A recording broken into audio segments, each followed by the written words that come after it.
You know, if I'd only known when that book got published 4 years ago, I would have appointed them as my marketing managers. Sorry.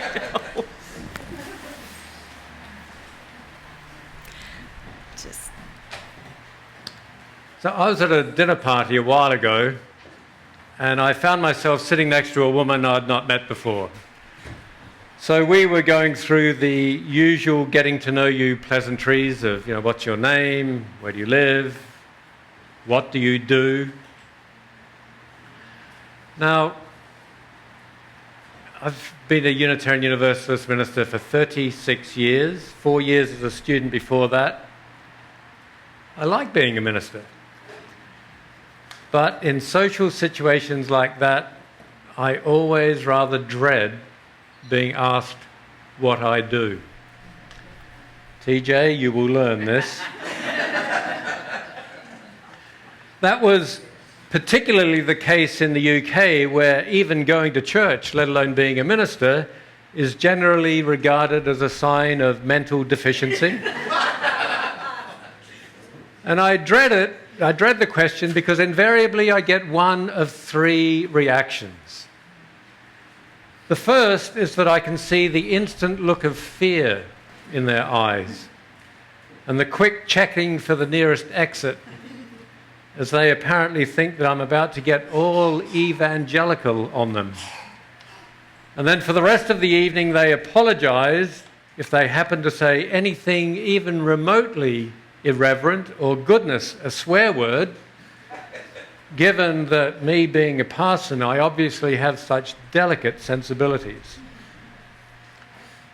The second response is that they spend the rest of the evening interrogating me, as if there is absolutely no other subject on which I could possibly be interested or able to talk about. But the third response is by far the worst. That is when they spend the rest of the evening telling me all of the reasons why they do not go to church. Now, let me assure you, it has been my working career to encourage people to go to church, but ultimately, whether or not someone does decide that they want to go to church is really up to them. I really don't care. But they seem to feel the need to justify why they don't with all of the most specious rationalizations you could think of, all of which I've heard so many times before. Well, this particular woman at this dinner party fell very definitely into that third category. She proceeded to tell me at great length about her disdain for church and her reasons for not going. Churches are full of hypocrites, she said. It's not true, by the way. Churches are not full of hypocrites. Look, there's plenty of room for more.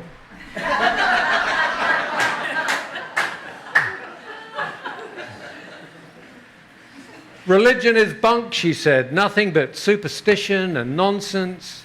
And think of the wars started because of it, blah, blah, blah, blah, blah. Well, I was trying to keep my head down. I tried to pretend that I was intensely interested in my Brussels sprouts. I was, after all, a guest. My mother did bring me up properly. I know it is not good manners to start an argument at somebody else's dinner party. But then this woman said that anyway, going to church doesn't make you a better person. Well, that's when I kind of snapped. I rounded on her. That is exactly where you're wrong, I said. Going to church does make me a better person, and that's the whole point. I go to church in order to be a better person. Not a better person than you, or a better person than anyone else, but a better person than the person I would be if I did not go to church. And how could it possibly be otherwise? Because when I go to church, It reminds me of the values the world would so easily otherwise make me forget. When I go to church, it puts me in the company of the wisdom of humanity's great spiritual leaders and teachers throughout the ages, and it holds me accountable to what they taught. Going to church means I learn the stories of everyday folk who have overcome in their lives great adversity with serenity and equanimity because of the steadfastness of their faith. Going to church means I hear poetry and music which touch my soul, which comfort and inspire my sometimes tremulous and fainting heart. Going to church doesn't make me a better person than anyone else, but it makes me a better person than I would otherwise be. It makes me a person who's trying to pay attention to the business of being faithful in life, faithful to life, holding myself accountable to that which is greater than me. I go to church because I want to be a person of faith, a faithful person. But faith, what is faith? Well, I did recently come across a definition of faith that I had not encountered before. But before I tell you this definition, let me ask you a question. How would you define faith? If you worked at the Oxford English Dictionary and were responsible for words beginning with the letter F, what would you say about faith? And I was once at a dinner party, and yes, my life consists of nothing but dinner parties, where one of the other guests did work at the Oxford English Dictionary. He was an expert in words beginning with P. So how would you define faith as an objective phenomenon in human life? And perhaps more interestingly and pertinently, how would you describe faith as a subjective phenomenon in your life? What's the reality, the basis, the significance of faith to you? Well, the definition of faith that I encountered was faith is believing things you know are not true. Believing things you know are not true. It has to be said, it is a rather cynical definition.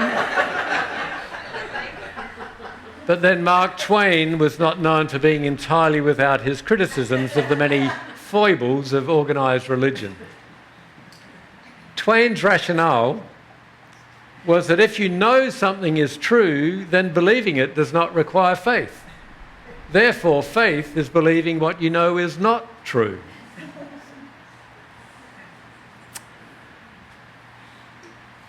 One of the subjects that I had to study for my degree in theology was, you get this, the development of Christian doctrine up to the year 461 AD.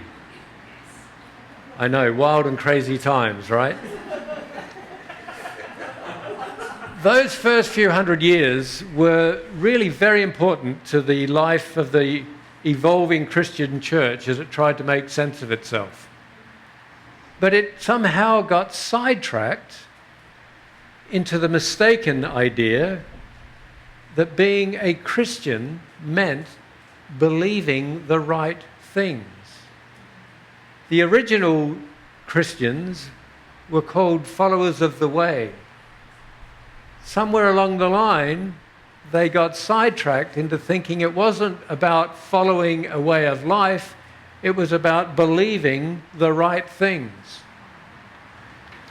Christianity is the only major world religion which bases itself on the primacy of belief. The others don't. Not Islam or Judaism or Hinduism or Buddhism.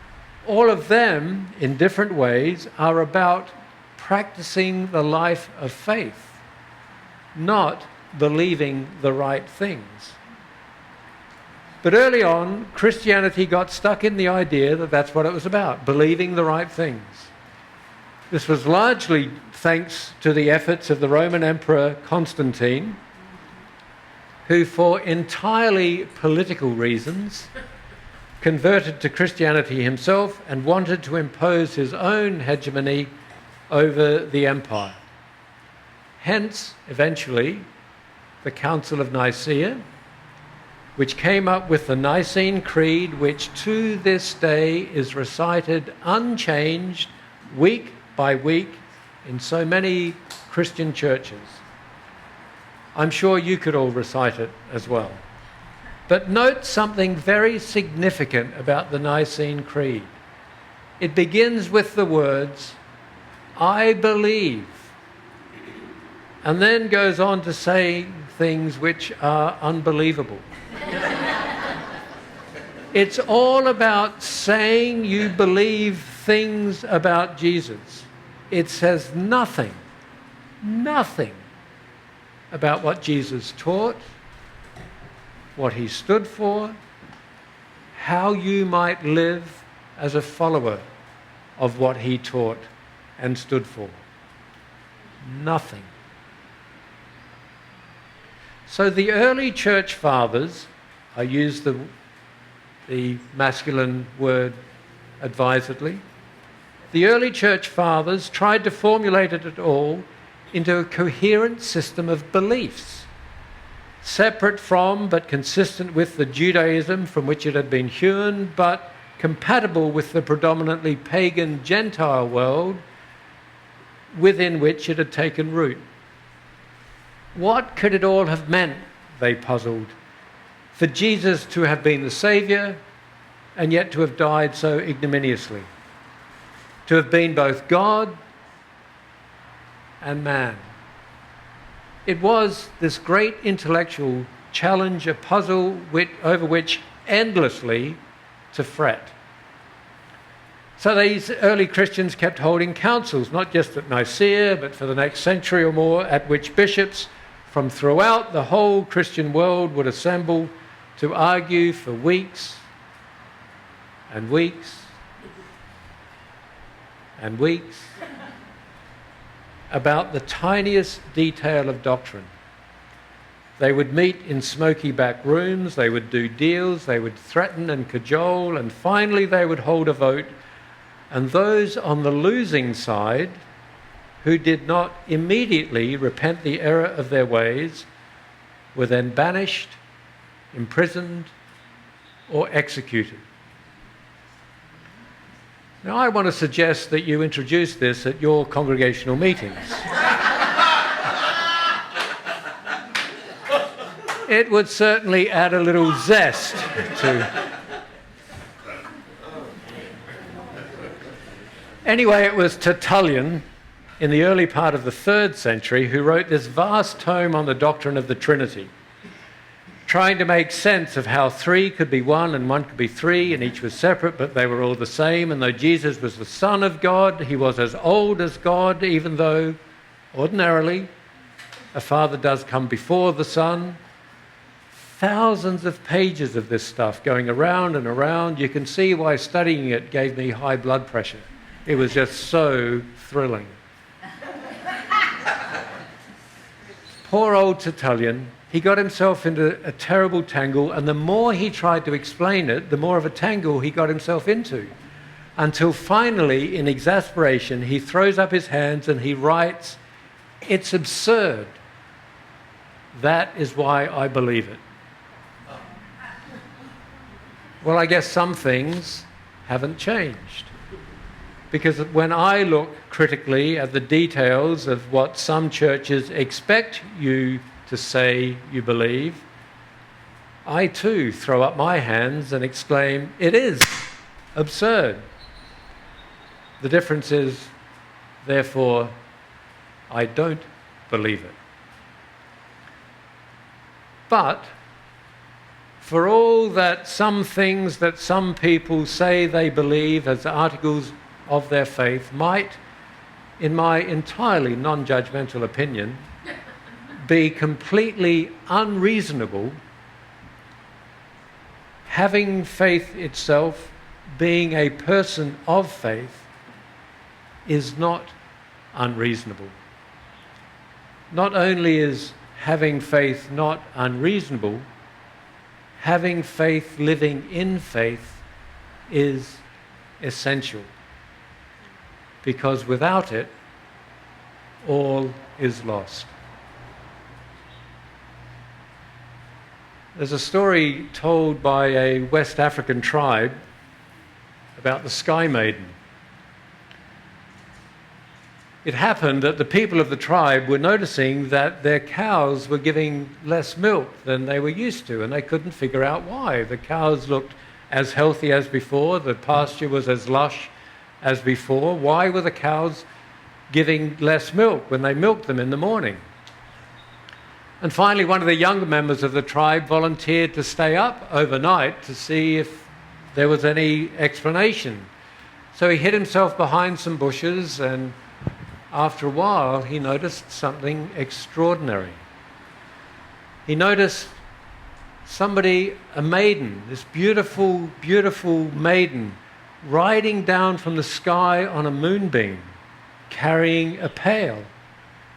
And then this beautiful young maiden went around each of the cows and milked the cows into the pail until the pail was full, and then she rode the moonbeam back into the sky.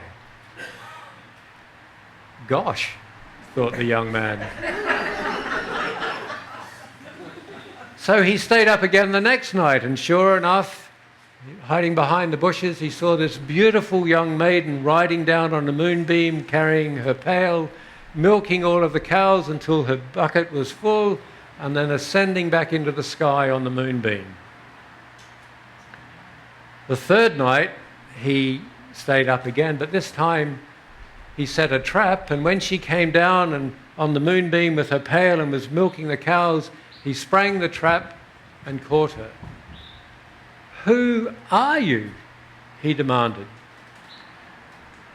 So she explained that she was a member of the Sky tribe who lived in the sky, and it was her task to come to Earth each evening to gather food for her people because there was no food in the sky.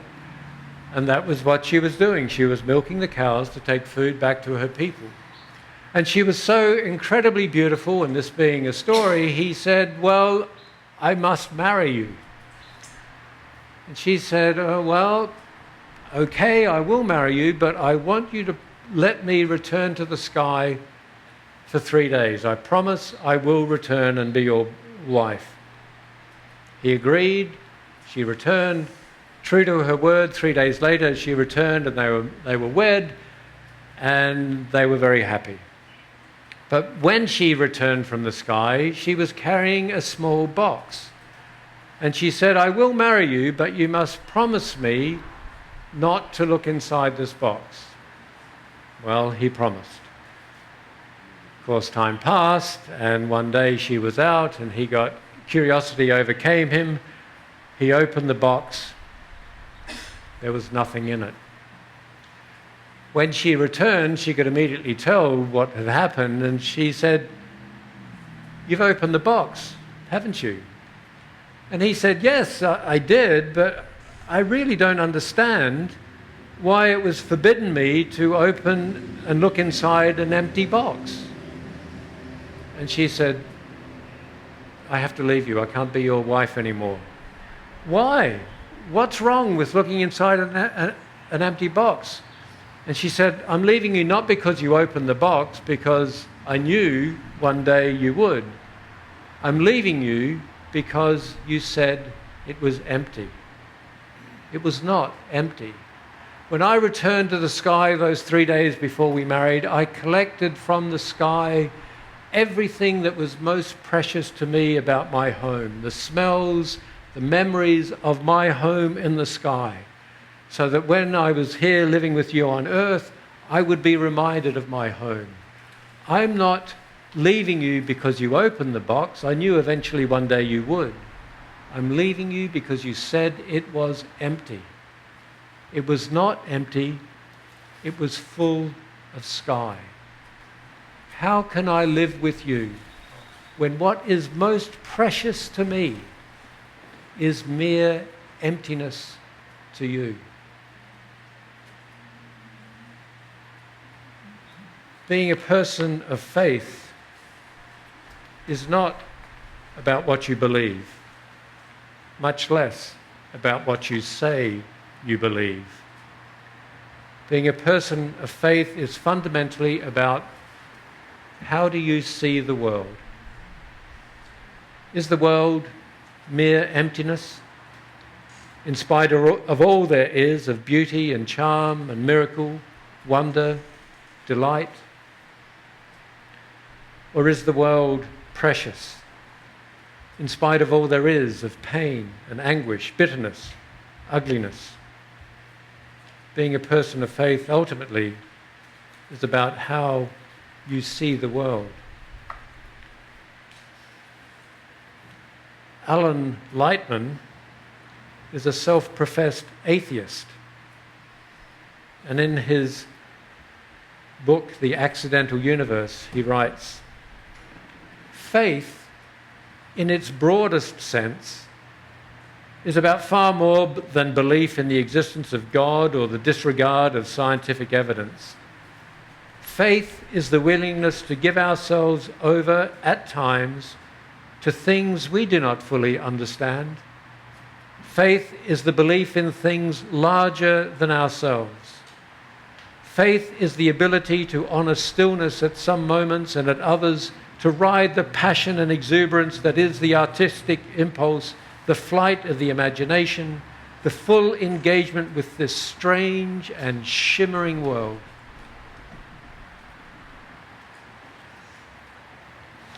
Since last November,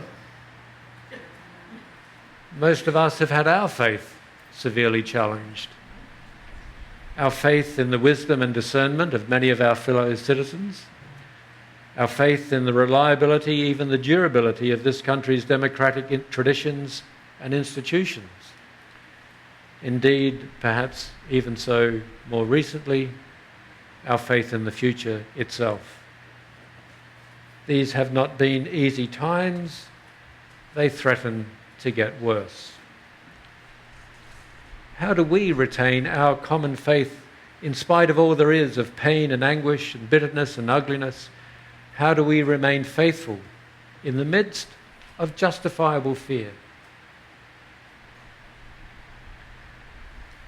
When he was 53 years old, Ed Guiton, an Englishman, went on a rock climbing holiday in Bolivia. He was a very fit man. He'd always been very active in strenuous outdoor sports. And one evening, after a satisfying but tiring day of climbing, he was back in his hotel room when a combination of high altitude and low blood pressure made him do something he had never done before. He fainted. And as he fell, he hit his head on the bedpost and broke his neck. A freak, meaningless accident, and now Ed Guiton is a quadriplegic. How would you cope if such a thing happened to you? How would you cope? Because the fact is, every single one of us, all of the time, is just 1 second away from the possibility that our safe, predictable, contented lives will be wrenched irredeemably into some unimaginable new shape. How would you cope? How would you adjust the way you see the world so that you could continue to live in it, so that the world had become not mere emptiness but remained full of things precious to you? Well, in an essay about his experience, Ed Guiton writes this: "There is still immense pain and frustration, but I am heartened, if by nothing else, then by a change of direction in my dreams. There is one recurring dream in which I've got 2 walking sticks and I'm hobbling painfully down the road, jerking about a bit, and people are walking past and I can hear them muttering, "Poor old sod." And I'm saying, no, you don't realise this is me getting better.